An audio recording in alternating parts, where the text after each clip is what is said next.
च्याप्टरको मासिक साहित्यिक भिडियो पत्रिकामा यहाँहरूलाई स्वागत छ।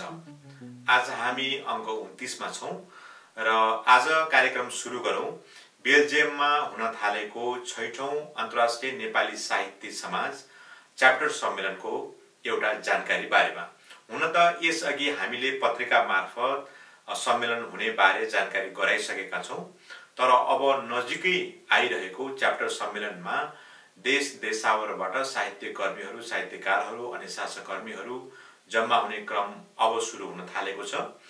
जुन 23 देखि जुन 27 सम्म कार्यक्रम सम्पन्न हुनेछ।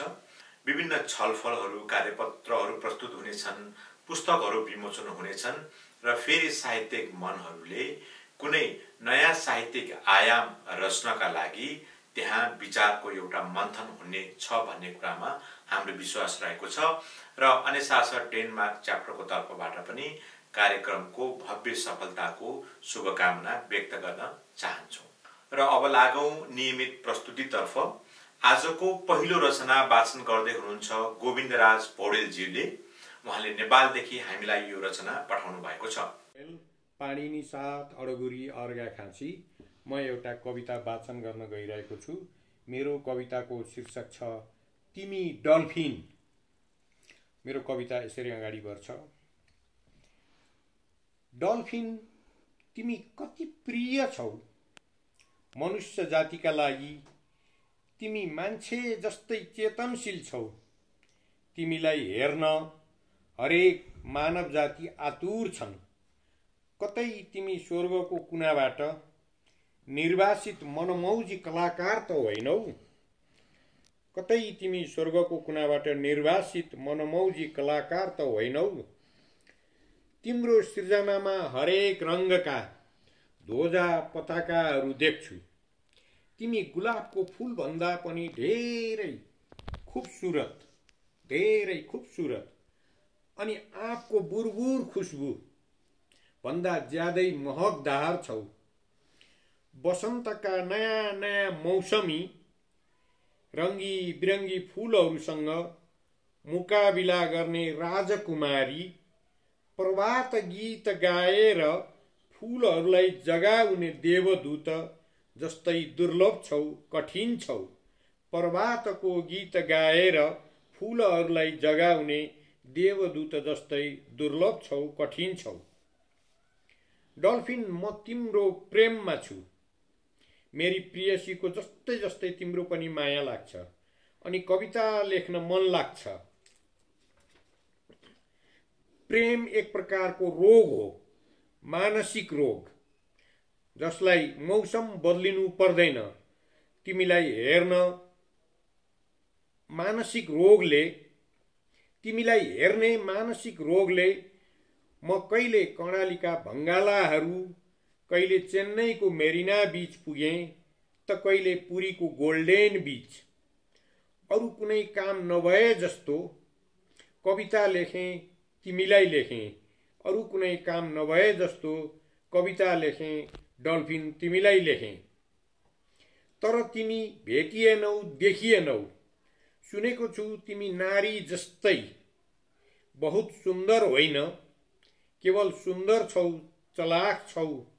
अनि त तिमीलाई हेर्न फेरि दक्षिण पूर्व भारत उडिसा पुरीको चिल्का लेकबाट विशाल जलराशिमाथि बोटिङ गर्दै 7 घण्टा बिताएँ।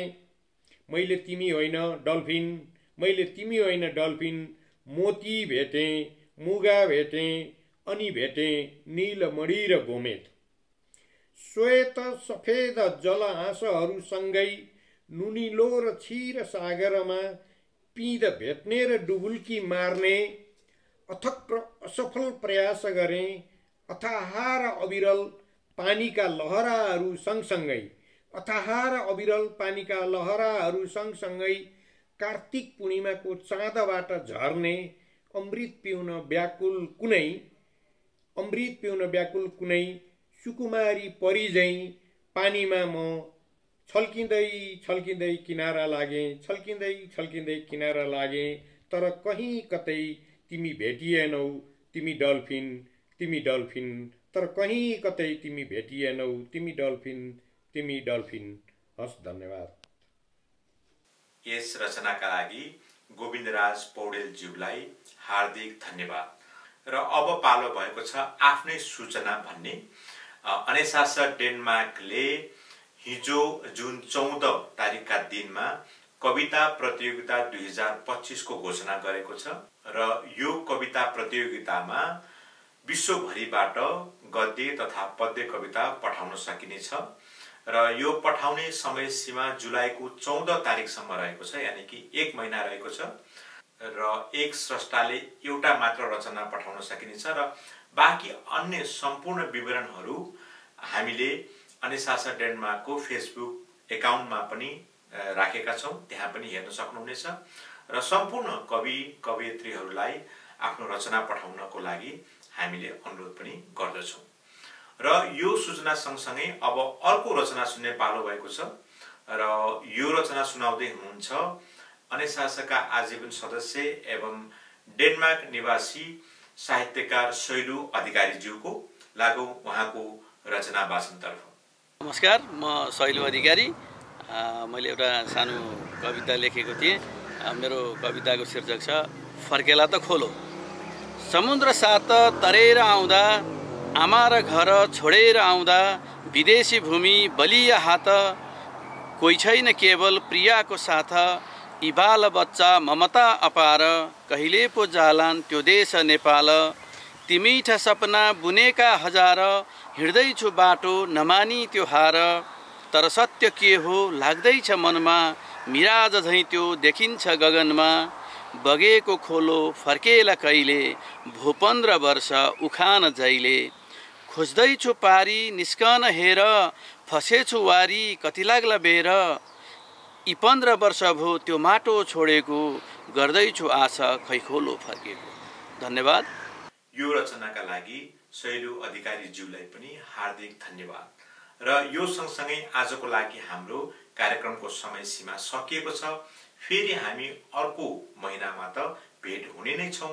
त्यतिन्जेलसम्मको लागि मलाई पनि बिदा दिनुहोस्। नमस्ते।